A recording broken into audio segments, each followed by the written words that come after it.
2002년 10월 대한민국이 월드컵의 함성으로 뜨거웠던 그 허가을, 설악산은 고요한 단풍의 절정을 맞이하고 있었습니다. 울긋불긋한 산의 능선은 한 폭의 수채화처럼 펼쳐졌고 차가워지기 시작한 공기는 상쾌함을 선사했습니다. 이곳은 이민준 당시 28세과 박지수 당시 26세 부부에게 영원한 사랑을 약속하는 신혼여행지였습니다. 갓 결혼한 두 사람은 서로의 손을 꼭 잡고 대자연의 축복 속에서 미래를 꿈꾸며 산을 올랐습니다. 그들의 배낭에는 며칠간의 식량과 함께 앞으로 펼쳐질 행복한 날들에 대한 기대감이 가득 차 있었습니다. 그 누구도 이 아름다운 산이 곧 비극의 무대가 될 것이라고는 상상하지 못했습니다. 민주는 자상하고 듬직한 남편이었고 지수는 밝고 긍정적인 에너지가 넘치는 신부였습니다. 두 사람은 대학 시절 동아리에서 만나 오랜 연애 끝에 결혼에 골인한 모두가 부러워하는 한 쌍이었습니다. 그들은 평소에도 등산을 즐겼기에 전문 산악인은 아니었지만 기본적인 장비와 지식은 갖추고 있었습니다. 그날 저녁 두 사람은 설악산의 깊은 골짜기, 인적이 드문 곳에 자신들의 작은 보금자리인 주황색 텐트를 쳤습니다. 저녁 노을이 지면서 산의 기온은 급격히 떨어졌고 두 사람은 모닥불을 피우며 서로의 천에 의지해 다가올 밤을 준비했습니다. 지수는 행복에 겨워 자신의 일기장에 그날의 감동을 기록했습니다. 다음 날 아침 설악산을 찾은 다른 등산객들은 아무도 그들의 텐트를 발견하지 못했습니다. 그들이 선택한 야영지는 공식적인 경로에서 벗어난 외진 곳이었기 때문입니다. 시간은 흘러 신혼여행에서 돌아오기로 약속한 날짜가 지났지만 민준과 지수에게서는 아무런 연락이 없었습니다. 양가 부모님들은 처음에는 산속이라 연락이 잘 닿지 않는 것이라 생각했지만 예정된 복귀 날짜가 이틀이나 지나자 불안감에 휩싸여 경찰에 실종 신고를 했습니다.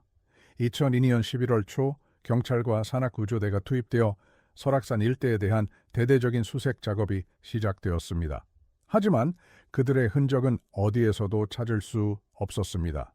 수색 작업은 난항을 겪었습니다. 늦가을의 설악산은 변덕스러운 날씨로 유명했습니다. 수색 첫날부터 진눈개비가 몰아치기 시작했고 밤에는 기온이 영하로 떨어졌습니다. 구조견들은 냄새를 맡기 어려워했고 헬기는 낮은 구름 때문에 시야 확보에 실패했습니다.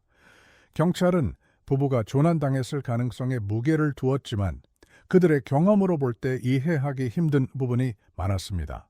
또한 그들이 마지막으로 목격된 지점에서 야영지로 추정되는 곳까지의 동선이 명확하지 않았습니다. 몇 주간의 수색에도 불구하고 텐트에 잔하나 유류품 하나 발견되지 않자 수사는 사실상 미궁에 빠졌습니다. 설악산의 첫눈이 모든 흔적을 덮어버렸습니다. 두 사람은 마치 처음부터 존재하지 않았던 것처럼 산속으로 증발해 버렸습니다. 이 미스터리한 실종 사건은 당시 월드컵의 열기에 묻혀 대중의 큰 관심을 받지 못했습니다. 여러분은 이처럼 하루아침에 사라져버린 부부의 이야기에 대해 어떻게 생각하시나요? 지금 이 영상을 어느 지역에서 시청하고 계신지 여러분의 생각을 댓글로 남겨주시고 저희 채널 로테이로 코레아노의 구독 버튼을 눌러주시면 감사하겠습니다. 이 비극적인 이야기는 이제 막 시작되었을 뿐이며 저희는 그날의 진실을 함께 파헤쳐 볼 것입니다. 시간이 흐르면서 희망은 절망으로 바뀌었습니다. 민준과 지수의 부모님들은 매일같이 설악산 입구를 찾아와 아들과 딸의 이름을 불렀지만 대답은 차가운 산울림뿐이었습니다. 지수의 어머니는 딸이 결혼식 때 입었던 웨딩드레스를 끌어안고 오열했으며 민준의 아버지는 내 아들은 산을 잘 아는 아이라며 조난이 아닐 수도 있다는 의혹을 제기했습니다. 하지만 경찰은 범죄의 징후를 찾지 못했습니다. 외부인의 침입 흔적이나 금전적 요구도 없었습니다. 결국 이 사건은 수많은 미제 사건 파일 중 하나로 분류되어 두꺼운 먼지 속에 묻히게 되었습니다. 그렇게 8년이라는 긴 세월이 흘렀습니다. 2010년 세상은 많이 변해 있었습니다. 설악산은 여전히 그 자리에 있었지만 2002년에 비극을 기억하는 사람은 많지 않았습니다. 양가 가족들은 제사상에 올릴 사진만 간직한 채 시신조차 찾지 못한 슬픔을 안고 살아가야 했습니다. 그들에게 8년은 멈춰버린 시간이었습니다.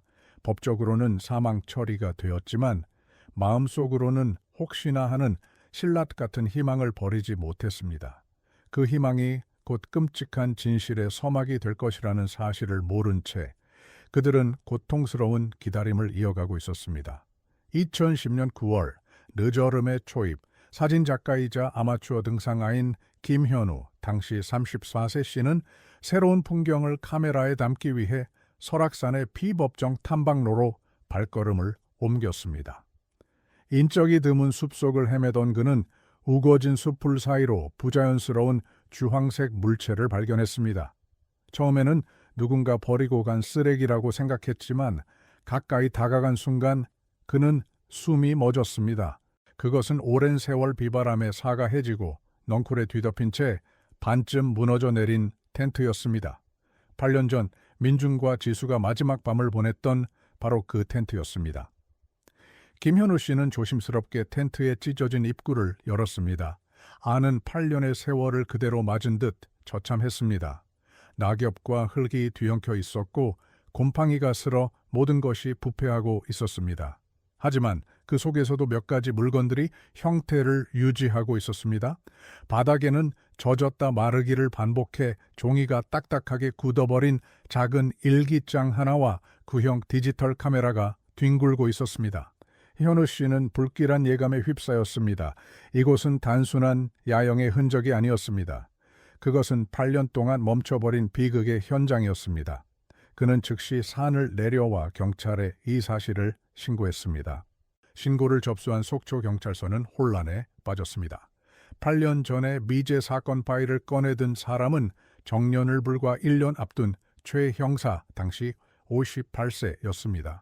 그는 2002년 당시 이 사건의 초동 수사를 담당했던 형사였습니다. 최 형사에게 민준과 지수 부부 실종 사건은 가슴에 박힌 가시 같은 것이었습니다. 그때 조금만 더 수색했더라면 하는 죄책감이 그를 8년간 짓눌렀습니다. 그는 즉시 현장으로 달려갔습니다. 현우 씨가 발견한 텐트는 공식 등산로에서 수 킬로미터나 벗어난 깊은 협곡 근처에 위치해 있었습니다. 2002년 당시 수색 범위에서 아슬아슬하게 벗어난 곳이었습니다. 경찰 감식반이 현장에 도착했습니다. 텐트 내부는 처참했지만 그들은 조심스럽게 유류품을 수습하기 시작했습니다. 텐트 안에서는 두 사람의 것으로 보이는 배낭 2개가 발견되었습니다. 배낭 안의 식량은 이미 모두 부패했지만 신분증과 지갑은 그대로 남아 있었습니다. 이상한 점은 지갑 안의 현금과 신용카드가 모두 그대로였다는 것입니다. 이는 강도나 금품을 노린 범죄의 가능성을 낮추었습니다. 또한 텐트 주변에서는 격렬한 저항의 흔적이나 제3자의 발자국은 발견되지 않았습니다. 8년의 세월이 많은 증거를 지웠지만 남겨진 것들은 오히려 더 큰 미스터리를 제시했습니다. 최 형사는 떨리는 손으로 민준과 지수의 가족들에게 연락을 취했습니다. 8년 만에 걸려온 경찰의 전화에 가족들은 반신반의했습니다. 텐트가 발견되었다는 소식에 그들은 실신할 듯 오열했습니다. 지수의 여동생인 박민영 씨는 이제는 중년이 된 모습으로 경찰서를 찾았습니다. 우리 언니, 잦은 건가요? 살아있는 건가요? 그녀의 물음에 최 형사는 차마 고개를 들 수 없었습니다. 텐트 안에서 유골은 발견되지 않았습니다. 텐트만 발견되었을 뿐 두 사람은 여전히 행방불명이었습니다. 가족들에게 희망 고문은 다시 시작되었습니다. 감식반의 관심은 텐트 안에서 발견된 2개의 핵심 증거, 즉 지수의 일기장과 민준의 디지털 카메라에 쏠렸습니다. 일기장은 심하게 훼손되었습니다. 물에 젖어 잉크가 번지고 페이지가 서로 들러붙어 있었습니다. 국립과학수사연구원은 특수감정 기술을 동원해 일기장 복원에 착수했습니다. 며칠간의 복잡한 작업 끝에 마지막 몇 페이지의 내용을 일부 해독하는 데 성공했습니다. 그곳에는 행복한 신혼여행의 기록이 아닌 전혀 예상치 못한 내용이 담겨 있었습니다. 지수의 마지막 기록은 두려움과 혼란으로 가득 차 있었습니다. 10월 28일, 날씨 맑음. 하지만 내 마음은 일기장은 이렇게 시작했습니다. 지수는 처음 며칠간은 설악산의 아름다움과 민준과의 행복한 시간에 대해 적었습니다. 하지만 실종 당일로 추정되는 마지막 페이지의 내용은 급격하게 변했습니다. 민준 씨가 이상하다. 어젯밤부터 계속 무언가를 숨기는 것 같다. 자꾸만 우리는 여기서 새로 시작해야 한다는 알 수 없는 말을 한다. 지수는 민준이 평소와 달리 매우 초조해 보였으며 등산 코스도 의도적으로 인적이 드문 곳으로 자신을 이끌고 있다는 의심을 적었습니다. 가장 충격적인 내용은 마지막 문장이었습니다. 그가 빛 때문에 도망치려 한다. 나를 속였다. 무섭다. 그는 내가 알던 사람이 아니다. 이 문장은 잉크가 심하게 번져 있어 해독에 오랜 시간이 걸렸습니다. 최 형사는 이 내용을 보고 망치로 머리를 맞은 듯한 충격을 받았습니다. 조난이나 단순 사고가 아니었습니다. 8년 전 이 텐트 안에서는 부부 사이에 끔찍한 갈등이 있었습니다. 최 형사는 즉시 2002년 당시 민준의 재정 상태와 주변 인물들에 대한 재수사에 착수했습니다. 8년 전 수사 기록에는 민준의 재정 문제가 언급되지 않았습니다. 하지만 최 형사가 다시 파헤치자 충격적인 사실들이 드러나기 시작했습니다. 민준은 결혼 직전 사업 실패로 인해 거액의 사채를 끌어다 쓴 상태였습니다. 빚은 눈덩이처럼 불어났고 채권자들의 협박에 시달리고 있었습니다. 그는 이 사실을 가족은 물론 예비 신부였던 지수에게도 철저히 숨겼습니다. 신혼여행은 달콤한 도피처가 아니라 모든 것을 버리고 잠적하기 위한 마지막 계획이었던 것입니다. 그는 지수와 함께 사라져 다른 곳에서 신분을 세탁하고 새 삶을 살 계획이었던 것으로 보였습니다. 모든 시선은 이제 두 번째 증거인 디지털 카메라로 향했습니다. 2002년 모델인 이 카메라는 외부가 심하게 부식되었지만 다행히 메모리 카드는 케이스 안에 보호되어 있었습니다. 국과수 디지털 포렌식 팀이 메모리 카드 복원을 시도했습니다. 8년의 세월은 메모리 칩에도 손상을 입혔지만 데이터 복구 전문가들은 며칠간의 사투 끝에 마지막 날 촬영된 몇 장의 사진과 짧은 동영상 파일을 복원하는 데 성공했습니다. 이 자료들은 일기장의 내용을 뒷받침할 뿐만 아니라 그날 밤에 처참했던 진실을 눈앞에 보여주고 있었습니다. 복원된 사진들은 처음에는 행복한 신혼부부의 모습을 담고 있었습니다. 함께 웃으며 산을 오르고 텐트 앞에서 포즈를 취하는 모습들이었습니다. 하지만 마지막으로 갈수록 사진의 분위기는 급격히 어두워졌습니다. 마지막에서 세 번째 사진은 초점이 흔들린 채 찍힌 민준의 얼굴이었습니다. 그는 웃고 있지 않았습니다. 무언가에 격분한 듯 혹은 절박한 듯한 표정이었습니다. 마지막 두 장의 사진은 거의 암흑 속에서 찍힌 듯 보였지만 노이즈를 제거하자 텐트 내부의 어지러운 모습과 겁에 질린 채 울고 있는 지수의 얼굴 윤곽이 희미하게 드러났습니다. 가장 결정적인 증거는 1분 30초짜리 동영상 파일이었습니다. 영상은 텐트 바닥에 카메라가 내팽개쳐진 차에 녹화된 듯 했습니다. 화면은 거의 보이지 않았고 두 사람의 격렬한 목소리만 녹음되어 있었습니다. 당신 어떻게 나한테 이럴 수 있어? 이건 범죄야. 지수의 울부짖음이 들렸습니다. 미안해, 지수야. 하지만 우린 돌아갈 수 없어. 잡히면 끝장이야. 여기서 며칠만 숨어 있다가 산을 내려가서 멀리 떠나자. 제발. 민준의 절박한 목소리가 이어졌습니다. 두 사람의 대화는 민준이 지수에게 자신의 계획 동반 잠적을 고백했고 지수가 이를 거부하며 경찰에 신고하려 하자 갈등이 폭발했음을 보여주었습니다. 영상은 두 사람의 몸싸움 소리로 이어졌습니다. 안 돼, 놔줘. 지수의 비명 소리와 함께 무언가 넘어지는 소리 그리고 카메라가 굴러가는 소리가 들렸습니다. 그리고 잠시 후 끔찍한 침묵이 흘렀습니다.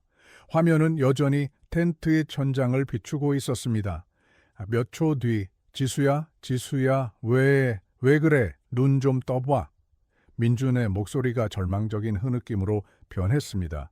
내가 그런 게 아니야. 지수야. 영상은 민준의 오열 소리와 함께 그대로 끝이 났습니다. 그날 밤 텐트 안에서 벌어진 일은 민준의 계획적인 살인이 아니라 잠적을 거부하는 지수와의 격렬한 몸싸움 끝에 벌어진 우발적인 사고였을 가능성이 높아졌습니다. 최 형사와 수사팀은 복원된 음성 파일을 듣고 할 말을 잃었습니다. 이것은 조난도 제3제에 의한 살인도 아니었습니다. 가장 행복해야 할 신혼여행지에서 벌어진 한 남자의 잘못된 선택이 부른 끔찍한 비극이었습니다. 이제 문제는 그래서 두 사람은 어디로 사라졌는가였습니다. 지수는 사고로 인해 텐트 안이나 근처에서 사망했을 가능성이 컸습니다. 그렇다면 민주는 그는 아내를 죽게 만든 후 죄책감에 스스로 목숨을 끊었을까? 아니면 계획대로 혼자 도망쳤을까? 텐트 안에서는 유골이 발견되지 않았습니다. 최 형사는 텐트가 발견된 지점을 중심으로 새로운 수색 계획을 세웠습니다. 8년 전의 수색은 조난을 전제로 이루어졌지만 지금은 사고 및 시신 유기를 전제로 해야 했습니다. 텐트가 발견된 곳은 깊은 협곡과 절벽이 가까운 위험한 지역이었습니다. 만약 민준이 패닉 상태에서 지수의 시신을 유기하려 했다면 혹은 그 자신도 죄책감에 시달리다 실족했다면 근처의 험준한 지형 어딘가에 그들의 흔적이 남아있을 것이라 판단했습니다. 2010년 가을 8년 만에 설악산에는 다시 한번 대규모 수색팀이 투입되었습니다. 수색은 쉽지 않았습니다. 8년 동안 지형은 미세하게 변해 있었고 숲은 더욱 빽빽해졌습니다. 수색팀은 텐트 발견 지점에서 방사형으로 범위를 넓혀가며 샅샅이 뒤졌습니다. 최 형사는 특히 텐트 아래쪽에 위치한 깊은 계곡과 절벽 지대를 집중적으로 수색하라고 지시했습니다. 며칠간의 수색에도 별다른 성과가 없자 수사팀 내부에서는 민준이 이미 산을 탈출해 8년간 신분을 숨긴 채 살아가고 있을 것이라는 의견이 다시 고개를 들었습니다.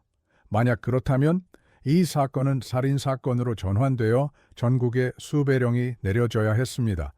수색 5일차 텐트에서 약 500m 떨어진 절벽 아래 수풀이 우거진 곳에서 수색견 한 마리가 강하게 짖기 시작했습니다.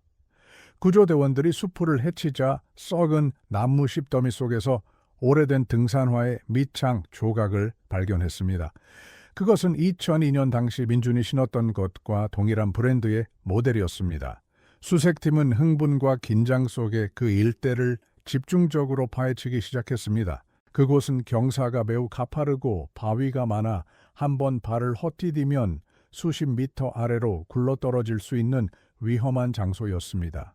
그리고 마침내 그들은 절벽 아래 바위 틈 사이에서 낡은 등산복 조각과 함께 흩어져 있는 뼈들을 발견했습니다.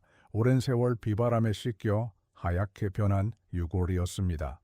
현장은 즉시 통제되었고 감식팀이 투입되었습니다. 유골은 한 구가 아니었습니다.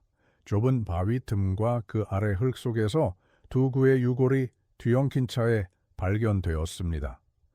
8년 동안 산짐승과 자연 풍화에 의해 심하게 훼손되었지만 두 사람의 것이 분명해 보였습니다. 8년 전 민준과 지수는 이곳에서 함께 발견되었습니다. 유골은 즉시 국과수로 이송되어 DNA 감식에 들어갔습니다. 며칠 뒤 결과가 나왔습니다. 두 구의 유골은 각각 박지수와 이민준의 것으로 최종 확인되었습니다. 가족들은 8년 만에 유골로 남아 그들을 마주하고 무너져 내렸습니다. 이제 남은 마지막 질문은 어떻게 두 사람이 함께 절벽 아래에서 발견되었는가였습니다. 법의학자들은 지수의 유골에서 두개골 함몰 골절의 흔적을 발견했습니다. 이는 텐트 안에서 넘어지거나 둔기에 맞았을 때 생길 수 있는 상처였습니다. 즉, 지수는 텐트 안에서 이미 사망했거나 치명상을 입은 상태였습니다. 민준의 유골 상태는 달랐습니다. 그의 뼈는 전신에 걸쳐 다발성 골절이 발견되었습니다. 이는 명백히 높은 곳에서 추락했을 때 발생하는 상처였습니다. 모든 증거가 하나의 끔찍한 시나리오를 가리키고 있었습니다. 텐트 안에서 우발적으로 지수를 죽게 만든 민주는 극도의 패닉 상태에 빠졌습니다. 그는 지수의 시신을 안고 혹은 업고 텐트를 빠져나왔습니다. 아마도 그는 아내의 시신을 은폐하기 위해 혹은 함께 생을 마감하기 위해 이 절벽으로 향했을 것입니다. 최 형사와 프로파일러들은 그날 밤을 다음과 같이 재구성했습니다. 지수를 죽게 만든 민주는 이성을 잃었습니다. 그는 빚을 피해 도망치려던 자신의 계획이 아내의 죽음이라는 최악의 비극으로 이어진 것에 절망했습니다. 그는 지수의 시신을 안고 어둠 속을 헤매다 이 절벽 근처에 다다랐을 것입니다. 그리고 아내를 유기하려던 순간 발을 헛디뎠거나 혹은 아내를 끌어안은 차에 스스로 절벽 아래로 몸을 던졌을 것입니다. 그들은 8년 전 그날 밤 함께 절벽 아래로 떨어져 생을 마감했습니다. 최 형사는 모든 보고서를 검토하며 깊은 한숨을 내쉬었습니다. 8년간 그를 괴롭혔던 미제 사건의 진실은 한 젊은 부부의 빗나간 선택과 불행한 운명이었습니다. 만약 민준이 빚을 솔직하게 고백했더라면, 만약 그들이 설악산이 아닌 다른 곳을 선택했더라면 역사는 바뀌었을까요? 최 형사는 2002년에 자신을 탓했습니다. 만약 그때 조금만 더 수색 범위를 넓혔더라면 적어도 가족들이 8년이라는 지옥 같은 시간을 보내지는 않았을 것이라는 죄책감이 밀려왔습니다. 한 남자의 절박한 거짓말이 불러온 비극은 두 젊은이의 목숨을 앗아갔고 남겨진 가족들에게는 8년의 고통을 안겼습니다. 여러분이 만약 지수 씨의 가족이라면 8년 만에 밝혀진 이 충격적인 진실을 받아들일 수 있으신가요? 이민준을 용서할 수 있을까요? 이들의 안타까운 사연에 마음이 아프시다면 영상에 좋아요를 눌러주시고 여러분의 의견을 댓글로 남겨주시기 바랍니다. 여러분의 공감 하나하나가 이처럼 잊혀가는 사건들을 다시 조명하는 힘이 됩니다. 수사는 공식적으로 종결되었습니다. 이민준의 우발적 아내 살해 후 시신 유기 혹은 동반 투신 중 추락사. 이것이 8년 만에 밝혀진 사건의 전말이었습니다. 경찰은 텐트에서 발견된 유류품과 복원된 디지털 파일 그리고 유고를 가족들에게 인계했습니다. 8년 동안 멈춰있던 장례식이 비로소 치러지게 되었습니다. 이 끔찍한 진실은 언론을 통해 뒤늦게 알려졌고 2010년 대한민국 사회에 미제 사건의 아픔과 진실의 무게에 대한 무거운 질문을 던졌습니다. 사건 종결 며칠 후 민준과 지수의 합동 장례식이 치러졌습니다. 8년 만에 돌아온 두 사람의 영정 사진은 2002년 결혼식 날 가장 행복했던 순간에 멈춰 있었습니다. 장례식장은 양가 가족들의 오열로 가득 찼습니다. 하지만 이 눈물은 단순한 슬픔의 눈물이 아니었습니다. 8년간의 기다림, 그리움, 그리고 마침내 마주하게 된 배신감과 원망, 용서가 뒤섞인 복잡한 감정의 폭발이었습니다. 텐트 발견자 김현우 씨도 장례식장을 찾아 멀리서 헌화하며 두 사람의 명복을 빌었습니다. 장례식장에서 가장 고통스러운 순간은 두 가족이 마주하는 순간이었습니다. 지수의 어머니는 민준의 부모님을 보자마자 그 자리에 주저앉아 가슴을 쳤습니다. 내 딸 돌려내. 어떻게 신혼여행지에서 당신 아들이 내 딸을. 원망 섞인 절규가 장례식장을 울렸습니다. 민준의 부모는 아들이 저지른 끔찍한 일에 대해 고개조차 들지 못했습니다. 그들은 지수의 영정 앞에 무릎을 꿇고 죽을 죄를 지었습니다. 저희가 아들을 잘못 키웠습니다. 라며 통곡했습니다. 그들은 가해자의 부모이자 동시에 자식을 잃은 피해자였습니다. 박민영 지수의 여동생 씨는 언니의 영정 앞에서 8년 전의 마지막 통화를 떠올렸습니다. 언니 신혼여행 잘 다녀와 선물 잊지 말고. 그것이 마지막이었습니다. 그녀는 8년간 언니가 그저 길을 잃은 것이라 믿고 싶었습니다. 하지만 진실은 언니가 가장 믿었던 사람에게 배신당하고 차가운 산속에서 생을 마감했다는 것이었습니다. 그녀는 민준의 영정 사진을 노려보았습니다. 그 속에 민준은 여전히 자상하게 웃고 있었습니다. 그 미소 뒤에 그런 끔찍한 비밀이 숨겨져 있었다는 사실에 그녀는 몸서리를 쳤습니다. 최 형사는 장례식이 끝난 후 복원된 지수의 일기장을 민영 씨에게 전달했습니다. 훼손이 심해 원본은 거의 알아볼 수 없었지만 그것은 언니의 마지막 손길이 닿은 유품이었습니다. 민영 씨는 차가운 차 안에서 홀로 일기장을 펼쳤습니다. 행복했던 신혼여행의 기록들, 그리고 마지막 페이지, 무섭다. 그는 내가 알던 사람이 아니다. 라는 문장을 본 순간 민영 씨는 참아왔던 눈물을 터뜨렸습니다. 언니가 마지막 순간에 느꼈을 공포와 절망, 그리고 배신감이 고스란히 전해져 왔습니다.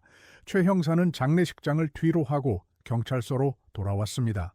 그는 2002년에 낡은 수사 파일 위에 사건 종결 도장을 찍었습니다. 8년간의 짐을 내려놓는 순간이었지만 마음은 조금도 가볍지 않았습니다. 그는 창밖을 바라보며 2002년에 젊었던 자신을 떠올렸습니다. 그때는 그저 실종된 부부를 찾는 데만 급급했습니다. 하지만 그들의 관계, 그들의 비밀, 그들의 마음에 대해서는 얼마나 알려고 노력했던가. 그는 진실을 밝혔지만 누구도 구원하지 못했다는 무력감에 휩싸였습니다. 이 비극적인 신혼부부의 이야기는 언론에 대서특필되었습니다. 설악산 8년 만의 귀환, 진실은 남편의 거짓말이라는 자극적인 제목들이 신문 한 면을 장식했습니다. 대중들은 충격에 빠졌습니다. 어떤 이들은 빚 때문에 아내를 죽음으로 몰고 간 민준을 비난했습니다. 또 어떤 이들은 그 역시 어쩔 수 없는 상황에 내몰린 피해자였으며 결국 아내를 따라 죽음을 택한 그의 비극적인 사랑에 연민을 표하기도 했습니다. 진실은 밝혀졌지만 그 진실에 대한 해석은 각자의 몫으로 남겨졌습니다. 모든 소란이 끝난 뒤 설악산은 다시 일상으로 돌아왔습니다. 2010년에 첫눈이 내리기 시작했습니다. 눈은 8년 전 그들이 머물렀던 텐트의 흔적과 두 구의 유골이 발견되었던 절벽을 다시 하얗게 덮었습니다. 산은 8년 동안 끔찍한 비밀을 품고 있었지만 아무 말도 하지 않았습니다. 마치 그날 밤의 비명과 절망, 그리고 죽음을 그저 묵묵히 지켜보기만 한 것처럼. 대자연의 아름다움 뒤에 숨겨진 잔혹함과 무심함이 더욱 서늘하게 느껴지는 순간이었습니다. 박민영 씨는 언니와 형부의 유골이 뿌려진 설악산의 한 양지 바른 곳을 찾았습니다. 그녀는 손에 쥔 일기장을 바라보았습니다. 그녀는 언니가 마지막까지 믿고 사랑했던 그 남자를 용서할 수 없었습니다. 하지만 동시에 그 남자 역시 언니를 사랑했기에 함께 죽음을 택한 것이 아닐까 하는 모순된 생각에 괴로워했습니다. 그녀는 결국 일기장을 불태웠습니다. 언니가 겪었을 마지막 공포의 기록을, 그리고 그들을 얽매었던 모든 거짓말과 빚을 불길 속에 던져버렸습니다. 이제는 그들을 온전히 놓아주어야 할 시간이었습니다. 시간은 다시 흘러갔습니다. 8년 만에 밝혀진 진실은 남겨진 사람들에게 깊은 상처를 남겼지만 동시에 비극의 마침표를 찍게 했습니다. 양가 부모님들은 자식들의 장례를 치른 후 서로에게 사과하고 위로하며 끔찍한 인연의 고리를 끊어냈습니다. 그들은 더 이상 설악산을 원망하지 않았습니다. 다만 젊은 나이에 그릇된 선택을 해야만 했던 아들과 그 선택의 희생양이 된 딸의 묘비 앞에서 남은 생을 속죄하며 살아갈 뿐이었습니다.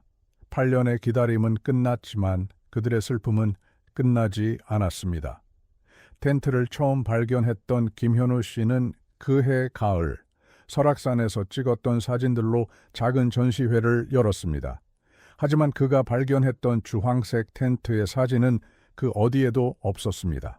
그는 차마 그 비극의 현장을 카메라에 담을 수 없었다고 고백했습니다. 그는 그날 이후 한동안 산에 오르지 못했습니다. 아름다운 풍경을 볼 때마다 그 속에 숨겨져 있을지 모를 또 다른 비밀과 슬픔이 떠올랐기 때문입니다. 그의 우연한 발견은 한 사건을 종결시켰지만 그의 삶에는 묵직한 질문을 남겼습니다. 이듬해 봄 최 형사는 정년퇴직을 했습니다. 퇴임식 날, 그는 경찰 생활 중 가장 기억에 남는 사건으로 8년 만에 해결한 설악산 신혼부부 실종 사건을 꼽았습니다. 그는 후배 형사들에게 증거만을 쫓지 말고 그 증거 뒤에 숨겨진 사람의 마음을 보라는 말을 남겼습니다. 그에게 이 사건은 미제 사건 해결이라는 성과가 아니라 진실이 때로는 구원이 아닌 더 큰 고통이 될 수도 있다라는 것을 깨닫게 한 아픈 교훈이었습니다. 그는 퇴직 후 작은 시골 마을에서 조용히 여생을 보내기로 했습니다. 2002년 설악산에서 사라진 두 젊은 영혼은 8년 만에야 비로소 안식을 찾았습니다. 이 이야기는 우리에게 한순간에 잘못된 선택과 거짓말이 얼마나 파괴적인 결과를 가져올 수 있는지를 보여줍니다. 또한 우리가 겉으로 보는 행복이 전부가 아닐 수도 있으며 가장 가까운 사람에게조차 말 못할 비밀이 있을 수 있음을 상기시킵니다. 진실은 때로 잔인하지만 그럼에도 불구하고 우리는 그 진실을 마주해야만 앞으로 나아갈 수 있습니다. 8년의 세월이 덮어주지 못한 그날의 진실은 그렇게 우리 곁에 남았습니다. 민준과 지수의 안타까운 이야기는 끝이 났습니다. 하지만 대한민국 어딘가에는 여전히 가족의 품으로 돌아오지 못한 채 차가운 산속이나 어딘가에 묻혀 있을지 모를 수많은 실종자들이 있습니다. 이들의 이야기에 계속해서 귀를 기울여 주시겠습니까? 저희 로테이로 코리아노는 잊혀가는 그날의 진실을 계속해서 추적할 것입니다. 다음 이야기도 놓치지 않으시려면 지금 바로 구독 버튼을 누르시고 알림 설정을 켜주시기 바랍니다. 여러분의 관심이 또 다른 미제 사건을 해결하는 첫걸음이 될 수 있습니다. 오늘 우리가 기억하는 이 이야기는 단지 8년 만에 해결된 미스터리가 아닙니다. 이것은 사랑과 배신, 절망과 용서, 그리고 진실의 무게에 대한 이야기입니다. 설악산은 오늘도 변함없이 그 자리에 서서 수많은 사람들의 기쁨과 슬픔을 지켜보고 있습니다. 만약 우리가 그 산을 오르게 된다면 한때 그곳에서 영원한 행복을 꿈꾸었으나 비극적인 운명을 맞이해야 했던 한 젊은 부부의 모습을 잠시나마 떠올리게 될 것입니다. 그리고 스스로에게 질문하게 될 것입니다. 과연 나는 내 곁의 사람에게 얼마나 진실한가라고 말입니다.